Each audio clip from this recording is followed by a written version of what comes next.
Hello, and welcome to the whole Counsel Devotional for Friday, January 19th. We're coming to the end of Genesis chapter 2, and we begin in verse 18. And the Lord God said, "It is not good that man should be alone. I will make him a helper comparable to, or suitable for, him." Adam is complete and part of God's perfect creation, but it isn't good for him to be alone. Out of the ground the Lord God formed every beast of the field and every bird of the air, and brought them to Adam to see what he would call them. And whatever Adam called each living creature, that was its name. So Adam gave names to all cattle, to the birds of the air, and to every beast of the field. But for Adam there was not found a helper comparable to him. Adam meets and names all of the animals, but there is no suitable helper found for Adam. And the Lord God caused a deep sleep to fall on Adam, and he slept. And he took one of his ribs and closed up the flesh in its place. Then the rib which the Lord God had taken from man, he made into a woman, and he brought her to the man. And Adam said, "This is now bone of my bones and flesh of my flesh. She shall be called woman, because she was taken out of man. Therefore a man shall leave his father and mother, and be joined to his wife, and they shall become one flesh." Now it wasn't necessarily a rib that God took from Adam, but something from his side. Either way, Eve is not created from the dust of the ground as Adam was, but is taken out of him.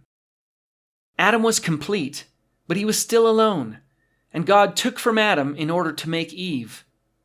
God institutes marriage as the reunification of man and woman. The two become one flesh, and mankind is once again complete, but no longer alone. Now I'm sure many of us, whether widowed, divorced, or having always been single, aren't married. In spite of that, there is still much that all of us can learn from God's institution of marriage, both for our own lives and for our perspectives as society attempts to redefine traditional marriage. The Pharisees also came to him, testing him and saying to him, "Is it lawful for a man to divorce his wife for just any reason?" And he answered and said to them, "Have you not read that he who made them at the beginning made them male and female, and said, 'For this reason a man shall leave his father and mother and be joined to his wife, and the two shall become one flesh'? So then, they are no longer two but one flesh. Therefore, what God has joined together, let not man separate." Jesus uses these verses from Genesis 2 to describe marriage. We see that it is to one and only one wife, it is heterosexual, and it is permanent. While that may be offensive to some, it is not something that we need to apologize for. Jesus is clear, and the Bible can cause offenses. While love and compassion are righteous attitudes, we never need to make excuses for or hedge about the truth. And the truth I want to look at from Jesus' statements is that marriage is to be permanent.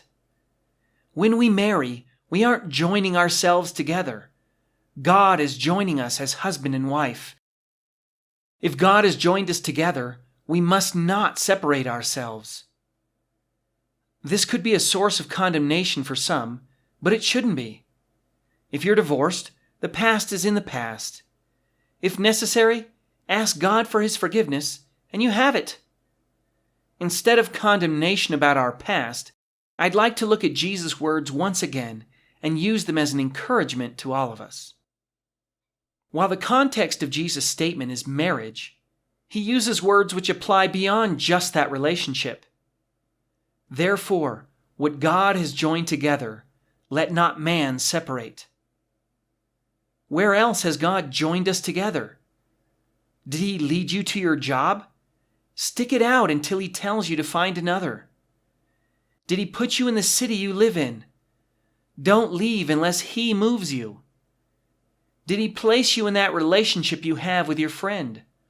Find a way to make it work. Did he bring you to the church you attend? Don't let yourself get offended and move from where God put you. Are you married?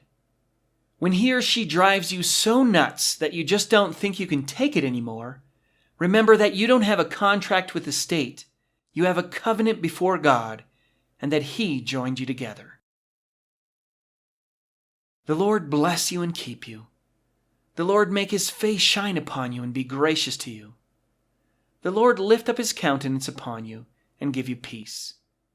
Have a great day. I'll see you tomorrow.